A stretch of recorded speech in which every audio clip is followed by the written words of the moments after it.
The Martinez family mansion had always felt familiar in a way I couldn't explain. Even as a child, visiting my grandparents for mandatory Sunday dinners, I'd find myself pausing in certain hallways, overcome by déjà vu. The curve of the grand staircase, the way sunlight fell through the stained glass windows in the library, the peculiar echo of footsteps in the east wing. It all resonated with something deep in my memory. Elena, stop dawdling. Grandmother would snap, catching me running my fingers along the mahogany wainscoting. A lady doesn't touch the walls. But I couldn't help it. The house called to me, like it held secrets I was meant to discover. Now, at 35, standing in that same foyer with my adopted son Michael's hand in mine, I finally understood why. Mrs. Harrison, the housekeeper's voice pulled me from my thoughts. Your grandparents are waiting in the study. I squeezed Michael's hand reassuringly. At 6 years old, he was already too perceptive, picking up on the tension thrumming through the house. It's okay, Mio, I whispered. Remember what we talked about? He nodded solemnly, his dark eyes serious beneath his unruly curls. Best behavior. No whining. No touching anything. That's right. This won't take long. But as we approached the study, I knew I was lying to myself. This conversation had been brewing for months, ever since I'd announced my decision to adopt Michael. My grandparents' reaction had been predictably cold. A Mexican orphan, grandmother had said during that first phone call, her voice dripping with disdain. Really, Elena, if you're so desperate for a child, we could have arranged a proper adoption. There are agencies that specialize in better backgrounds. I'd ended that call abruptly, but the comments kept coming. Subtle digs during family events, pointed remarks about bloodlines and heritage, casual mentions of other potential heirs who had real claims to the Martinez fortune. The study door swung open, revealing my grandparents in their usual positions. Grandfather behind his massive desk, grandmother perched on the antique settee by the window. They looked like aristocrats from another era, which I suppose they were, in their minds at least. Elena, grandfather's voice was clipped. Punctual as always. His eyes fell on Michael, narrowing slightly. I see you brought the boy. Michael, I corrected firmly. Your great-grandson's name is Michael. Please sit. Grandmother gestured to the leather chairs facing the desk. Maria, bring us tea, and perhaps some juice for the child. Michael climbed into one of the oversized chairs, his feet dangling above the Persian carpet. He looked so small in that imposing room, surrounded by oil paintings of stern-faced Martinez ancestors. But his spine was straight, his expression composed. Pride swelled in my chest. My son might not have their blood, but he had more dignity in his little finger than they had in their entire bodies. We've asked you here today, grandfather began, shuffling through papers on his desk, to discuss a matter of some delicacy. As you know, your father's passing last year significantly altered the family's succession plans.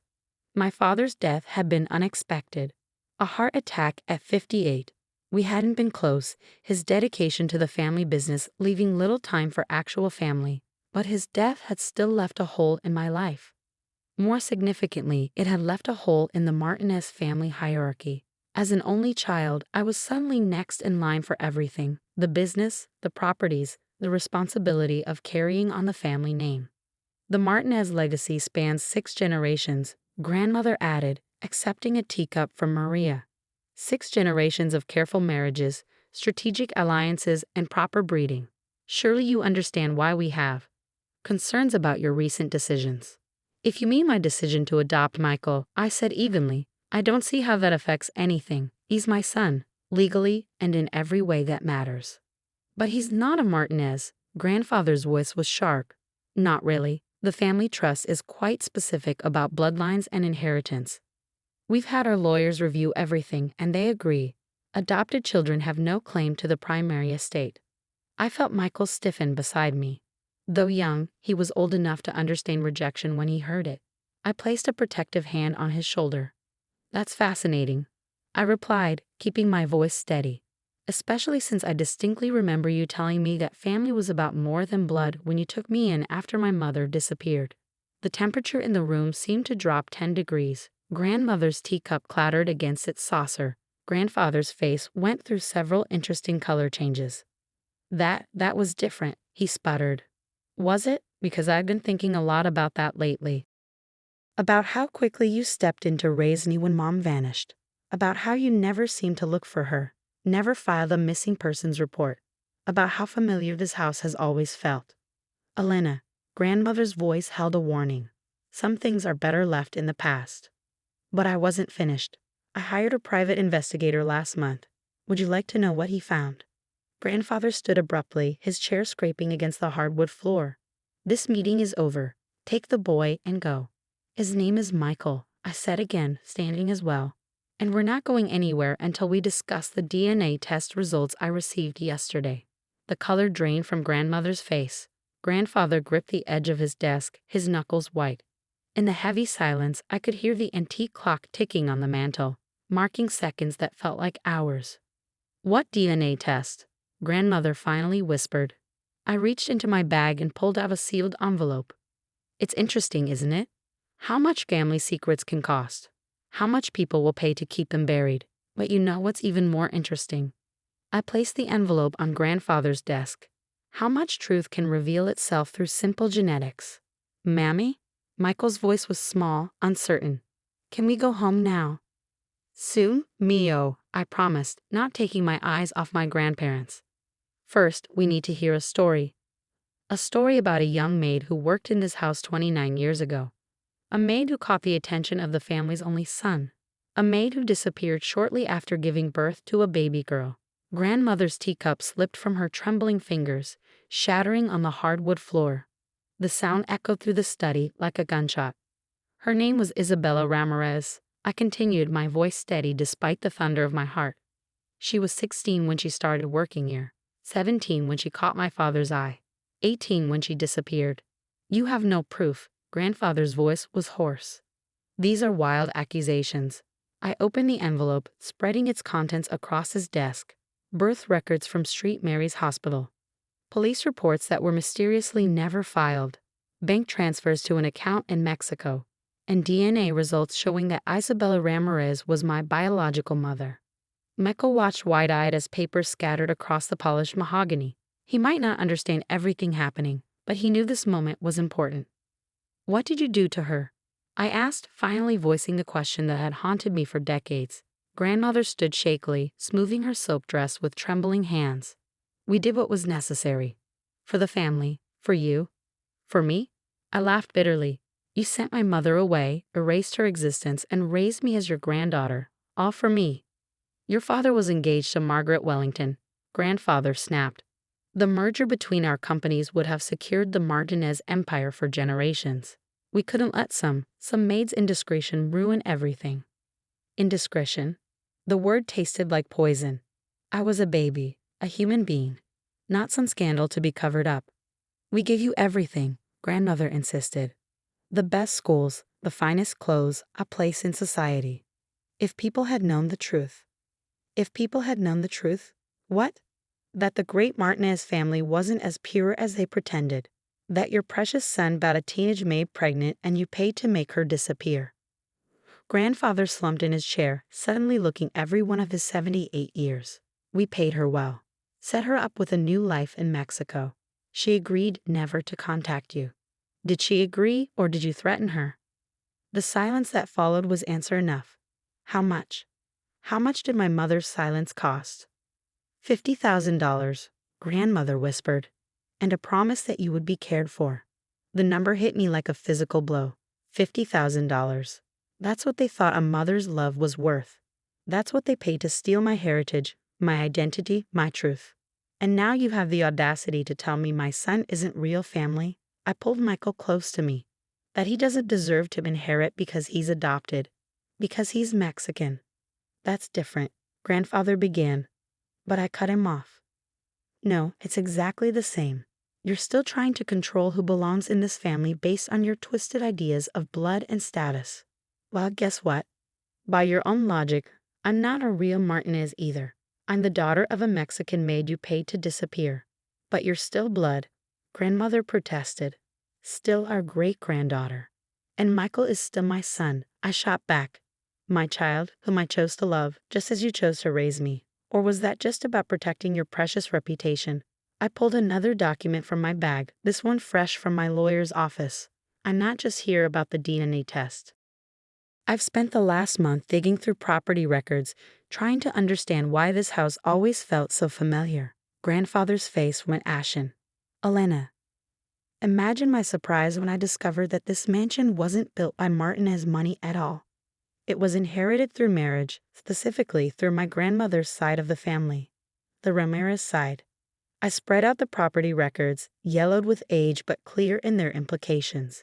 Isabella Ramirez wasn't just any maid. She was the granddaughter of the original house staff, whose family had served here for generations. She grew up in the servants' quarters, playing in these halls just like I did. That's why everything feels familiar. This house is in my blood, but not the way you thought.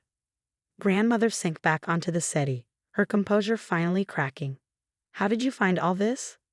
Property records are public, and old servants talk, especially when someone asks the right questions. Maria? I called out, knowing the housekeeper was listening from a hallway. Would you join us, please? Maria entered, her gray hair neat under her cap, her spine straight despite her years. She'd been here as long as I could remember, always watching, always silent. Until now. I knew Isabella, she said quietly, helped raise her after her parents died. Watched her grow up in these halls, and I watched them send her away when she needed us most. You knew. Grandmother's voice was barely a whisper. All these years. We all knew, Maria replied. The whole staff knew. We kept your secrets, protected your lies, but we never forgot. I took Michael's hand, drawing strength from his presence. So here's what's going to happen. You're going to sign over control of the family trust to me, not as your granddaughter, but as Isabella Ramirez's daughter, the rightful heir to both sides of this legacy. And if we refuse, grandfather's attempt at defiance was weakened by the tremor in his voice. Then everything comes out. The pregnancy, the cover-up, the payoff. I wonder how the board of directors would react to learning that their chairman engineered the disappearance of a teenage girl, or that the great Martinez family fortune is built on stolen inheritance and buried secrets. The grandfather clock in the corner chimed the hour, its deep tones reverberating through the heavy silence. Finally, grandfather reached for his pen. What will you do? Grandmother asked as he began signing the papers my lawyer had prepared. With the business, the house, everything. I looked down at Michael, who had been watching the entire scene with quiet dignity. I'm going to build something new, something honest, a legacy that doesn't depend on lies and shame. The next few weeks were a whirlwind of legal meetings and financial transitions. My grandparents retired to their villa in Spain, their carefully constructed world of privilege and pretense crumbling around them. The family business underwent a transformation, with new policies emphasizing transparency and ethical practices. But the real work was personal. With Maria's help and my investigators' contacts, I finally tracked down Isabella Ramirez. She was living in a small town outside Mexico City, teaching at a local school. The woman who opened the door to my knock had my eyes, my smile, and 29 years of pain etched into her face. Elena, she whispered, reaching out to touch my cheek, as if she couldn't believe I was real. Mom, I replied, the word feeling both foreign and deeply right on my tongue. We spent hours talking, crying, sharing the stories of our separated lives. She told me about growing up in this very house, about falling in love with my father despite knowing it was forbidden, about being given an impossible choice. They said you would have a better life without me, she explained, tears rolling down her cheeks. That you would be educated, privileged, protected. I was so young, so scared. I convinced myself they were right. They weren't, I said firmly, holding her hand. No privilege is worth losing your mother. When I introduced her to Michael, she wept again, this time with joy. My grandson, she said in Spanish, gathering him into her arms. Mi nieto precioso. Michael, who had been learning Spanish since I adopted him, replied shyly, Hola, abuela. The Martinez mansion has changed now. The stern portraits of past patriarchs have been replaced with photographs showing the true history of the house, including pictures of the generations of staff who kept it running. The servants' quarters have been converted into a community center, offering education and support to immigrant families. Isabella, my mother, splits her time between Mexico and here, teaching Spanish and sharing stories about the house's history. Michael adores her, soaking up the language and culture that should have been my birthright. Last week, we hosted a family dinner in the formal dining room. But instead of the cold, hierarchical affairs I remembered from childhood, this one was warm and loud and real. Maria and the other staff sat with us as equals. My mother's laughter rang through the halls. Michael ran around the table, no longer constrained by rules about proper behavior. "Mommy," he asked later that night as I tucked him into bed, "are we a normal family now?" I thought about our unconventional household, the adopted son, the long-lost mother, the staff-turned-family, all the hidden stories finally brought into the light. "No, Mio," I replied, kissing his forehead. "We're not normal. We're real, and that's much better." The next morning, I found my mother in the library, running her fingers along the same mahogany wainscoting that had always drawn me. "I used to do this too," she said, smiling at the memory. "The house remembers, even when people try to forget." "Did you ever think you'd be back here?" I asked, joining her by the window. "Never," she admitted. "But life has a way of bringing truth to light. Your son taught me that." I raised an eyebrow. "How so?" "Because you chose him with love, just as I chose to have you." The Martinezes never understood that family isn't about blood or status or inheritance. It's about love, about choice, about seeing the truth in each other's hearts. As if summoned by our conversation, Michael appeared in the doorway, proudly carrying a book of Spanish stories Maria had given him. "Abuela," he called out, "will you read with me?" My mother's face lit up with joy. "Of course, my amor. Come, sit with us." As I watched them settle onto the window seat, sunlight streaming through the stained glass and casting rainbow patterns across their faces, I finally understood why this house had always called to me. It wasn't just the physical structure that felt familiar. It was the echoes of love, of belonging, of truth that had been buried but never forgotten. The Martinez family legacy didn't end with my revelation. It was reborn, transformed into something stronger and more beautiful than mere bloodlines could create. In the end, the greatest inheritance wasn't the money or the property or the family name. It was the courage to choose love over pretense, truth over tradition, and real family over rigid rules about who belongs and who doesn't. Every Sunday now, we still have family dinners in the big house. But instead of cold silence and careful manners, the rooms ring with laughter, with stories in English and Spanish, with the sound of children running through halls that once echoed only with whispered secrets. And in these moments, I look at my chosen son and my found mother, at the family we've built from the ashes of lies. And I know that some inheritances are worth more than all the Martinez millions combined. They say home is where the heart is. But sometimes, home is also where the truth finally breaks free, where long-buried love resurfaces, and where new stories begin. In the end, that's the only legacy worth passing on.